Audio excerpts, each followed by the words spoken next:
Before long, you moved totally behind the camera. You were chief of production, I think, for 60 Minutes in 1979.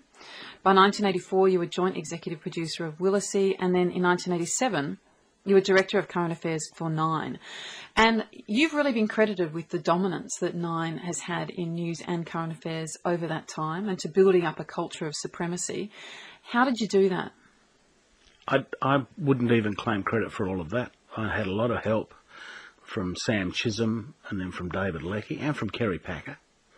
But there was a culture that, you know, we promoted good people, we encouraged good people, we had a go. Sometimes we went too far, but basically you're in there, and we didn't have that much competition for a lot of the time. We had pretty much a free kick. But what did you discover worked in terms of getting ratings? Stuff that affects people. I think people, by and large, prefer to see stories about other people, not about large amorphous issues. Too many journalists, I think, do stories that are like trying to write the history of the world on the head of a pin, or nailing marshmallows to a wall, which is another favourite phrase of mine.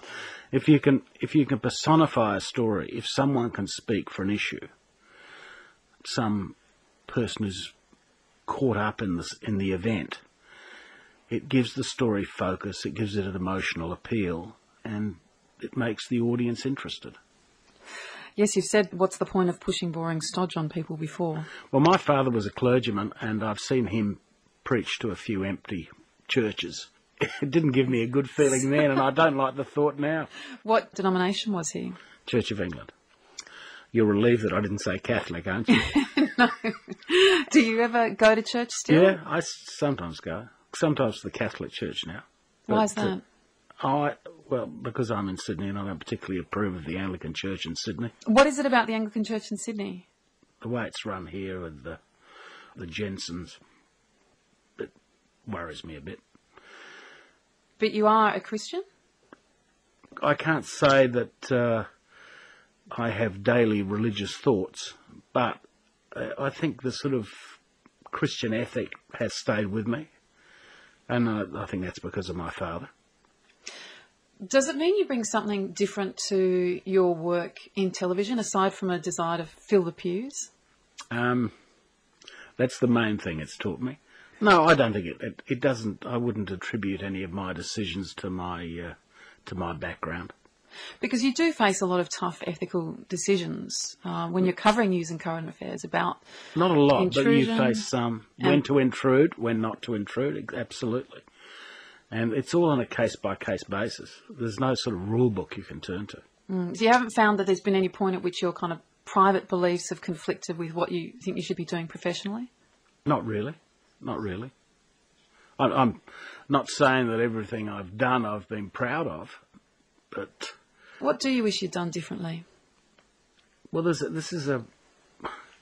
if I have one great regret in life, it's that I assigned a reporter, this is more than 20 years ago, to do a story about a female motorcycle racer who was racing superbikes. And I said, she's out there on the superbikes, this was 20 years ago, competing against all the guys. She's the only girl in the race, and she's pretty damn good. So why don't we do a story about it? So we went out and did a story about it, and I suspect she tried too hard because we were there, and she ended up killing herself. And then the family rang up and said, please don't run the story. And that was a difficult decision. We ran the story.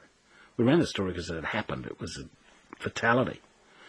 But, part of me thinks if we hadn't done the story, would she still be alive?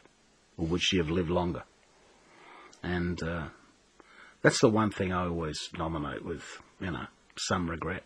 But it's difficult to make that decision at the time you're shooting the story. You wouldn't have known that was a consequence. But do you also regret putting it to air? Part of me, I would have loved to have said to the family, okay, we won't run it. But then everyone else would have run the story and we wouldn't. Because it happened. So it's something that's tugged at you a bit. Yeah, it's tugged me a bit. Are there other stories that have? Some have been more in the public eye than others. There was a lot of discussion about whether the Paxton family was treated with dignity, when there was discussion about their employment prospects, whether they were set up for that. The Paxtons, in my view, is one of the best commercial current affairs stories ever. And I have no regrets about that at all. I mean, the genesis of that story was really interesting. It started in a 2-paragraph story in The Age about generational unemployment, a street in suburban Melbourne where no one had a job. And we went out there to look at this street, and guess who the guide was? Shane Paxton. And he was pointing out houses and saying there's no one there who's got a job, there's no one in that house works, etc., etc. And then they became the focus. And they declined to work, and they were offered this job, and, you know, she had a problem with the uniform because she was a Gothic or But the jobs were a long way away. The jobs were a long way away, and they could make that point. It was self-evident the jobs were a long way away. But wasn't one of the things about that whole story was the intensity of the public reaction to that? A lot of people felt they'd been humiliated for the purposes of entertainment. It's not entertainment, it is information. I mean, this is what I was talking about before, about personalising a story. The Paxtons raised the issue of unemployment and people's willingness to work to levels that wouldn't have been possible if it had been a sort of a discussion by a group of learned academics or whatever, because it was a focus. Do we have the right to expect him to travel all that way for a job? Can she be told to wear this particular uniform, or is she out of a job? There are a whole lot of issues that were crystallised with that one family. Now, yes, for a group of people, a family that was not used to the spotlight, being caught up in all this day after day, would have been hard. But that happens to a lot of people. A lot of news involves ordinary people being thrust into the limelight. That's happened with the soldier who was killed in Iraq. Jake Kovco. Yeah. How can you avoid that? But do you ever think that there is a responsibility to think about the possible consequences on a family which is not used to this intrusion? Yeah, but honestly, if you do that, and if you think about the consequences of everything and the downside of any decision, you end up doing nothing. But do these incidents change the culture of reporting at all? Would you say that programs are now less intrusive or less invasive, or it's pretty much the same it always was?